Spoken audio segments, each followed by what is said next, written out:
Assalamualaikum warahmatullahi wabarakatuh. First of all, I would like to say thanks to Allah Subhanahu wa Ta'ala for blessing and healthy so that we can be here. How are you guys? I'm sure you all in good health. Before I start, I want to introduce myself and my friend. Hello, my name is Rizky Vega Febrian and my friend name is Muhammad Rabib Subagja. Menurut data COVID-19 yang kita dapat dari Satgas COVID-19, ada 282.724 kasus di mana itu terkonfirmasi sebagai COVID-19, ada 210.437 yang terkonfirmasi sembuh dari COVID-19, dan juga ada 10.601 yang dimana kasus meninggal karena COVID-19.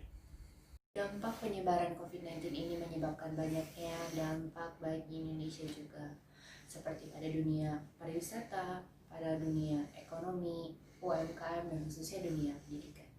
Jumlah siswa putus sekolah di tahun 2020 ini, menurut data yang kita dapatkan dari Kemendikbud, dibagi menjadi beberapa kategori, yaitu SD, SMP, SMA, SMK, dan juga PLB. Nah, dari 5 jenjang tersebut, kita dapat lihat SD memiliki jumlah yang paling banyak putus sekolah, yaitu 59.443, di mana sangat disayangkan sekali dari data yang kita dapatkan, karena siswa SD atau jenjang SD ini adalah jenjang yang sangat krusial, karena itu adalah awal mulanya kita belajar membaca, menulis, berhitung, dan pelajaran lainnya untuk memulai sebelum kita melangkah menuju jenjang selanjutnya. Jadi, dari data yang kita dapatkan ini sangatlah disayangkan bahwa siswa SD memiliki jumlah terbanyak yang putus sekolah. Berdasarkan data di atas, kita dapat mengetahui bahwa tingginya tingkat buta huruf di Indonesia di usia 45 tahun sebesar 9,92%. Dalam hal ini merupakan hal yang sangat disayangkan. Kenapa? Seharusnya sejak kecil diajarkan mengenai membaca, menulis, dan juga hal-hal lain berkaitan dengan mendapatkan suatu informasi dan yang lainnya. Oleh karena itu, kita perlu mempelajari banyak mengenai menulis, membaca, dan juga lainnya.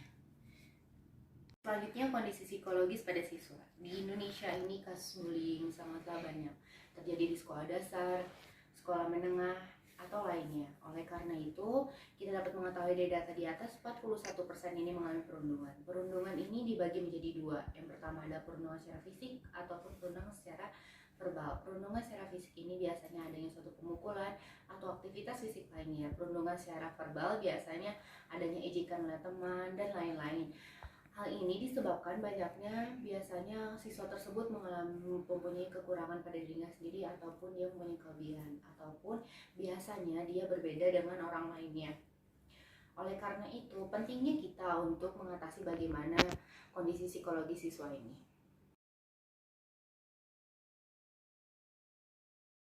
Nah, dengan adanya masalah di atas tersebut, kita memiliki solusi. Solusi kita itu yaitu Smart Track. Di mana Smart Track ini adalah adanya ketidakterbatasan. Maksudnya di sini adalah kita mengetahui di Indonesia sekarang ini banyak banget yang daerah-daerah terpelosok. Nah, oleh karena itu Smart Track ini kita bisa menjangkaunya tanpa adanya kendala suatu jarak ataupun biaya.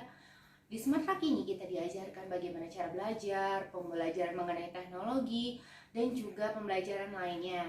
Khususnya, selain itu juga kita memiliki banyak-banyak buku sebagai perpustakaan terak, di mana semua orang ini dapat membaca. Orang-orang yang tidak pernah mengenyam pendidikan pun kita bisa membaca, kita bisa membantu untuk belajar membaca. Dan juga banyak hal seperti usia 45 tadi, kita bisa mengajarkan bagaimana cara membaca, karena membaca merupakan salah satu kunci jendela dunia dan juga suatu kunci keberhasilan.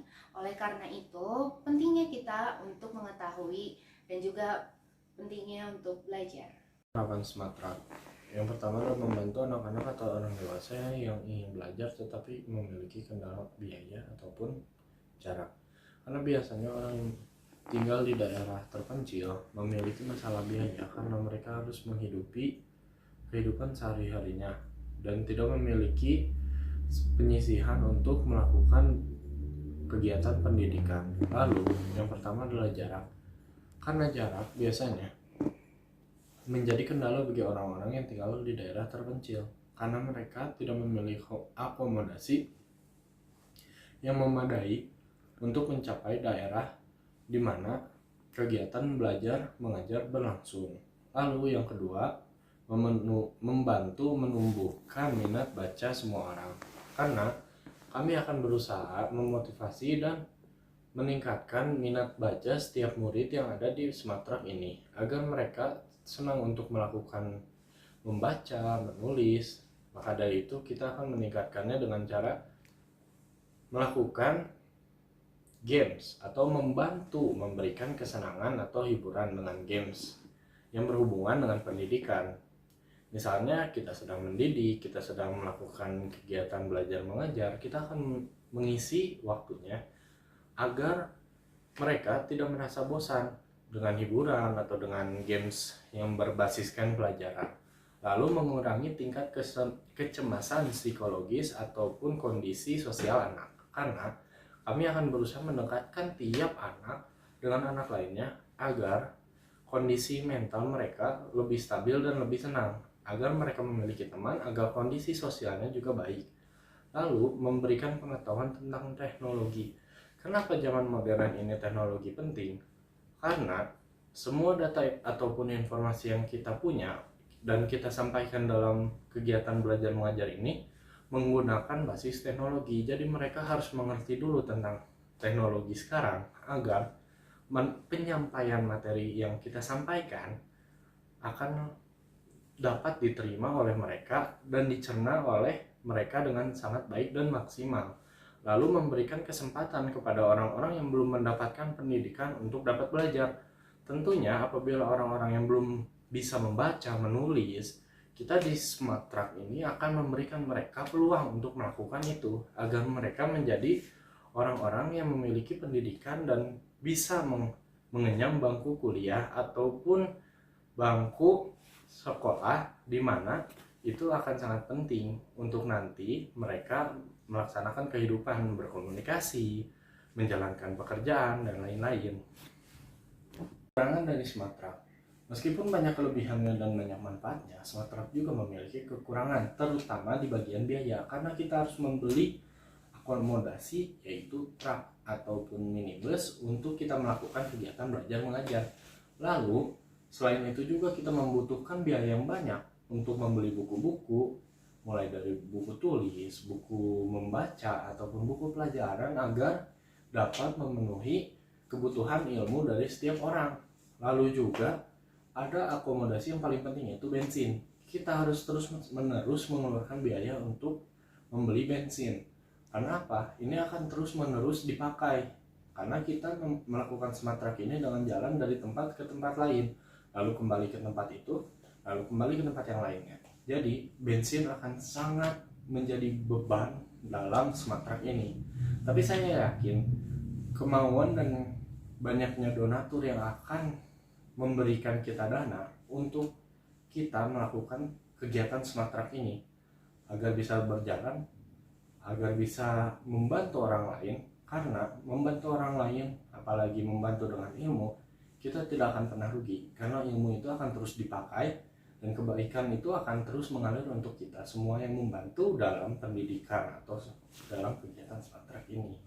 Dengan Smartrak, kita dapat mengatasi masalah-masalah di atas, khususnya saat ini, saat COVID-19, di mana konsep kami yaitu let us come to you, biarkanlah kami yang mendatangi Anda. Oleh karena itu, kita di sini memiliki sesuatu untuk agar bermanfaat bagi orang lain, khususnya untuk hal ini. Hal kecil menjadi sebuah hal yang besar merupakan hal yang sangat baik. Oleh karena itu, kita mulai untuk membantu orang dengan hal kecil seperti membaca, mengajarkan, dan pentingnya dunia pendidikan ini. Yang diharapkan ilmu yang didapatkan itu akan berguna sampai akhir hayat nanti dan juga sangatlah berharga. Everyone has the right to have education. With Smartrak, to make everyone learn without limits. Thank you for attention. I hope this presentation has given us new insight on Smartrak to make everyone learn without limits.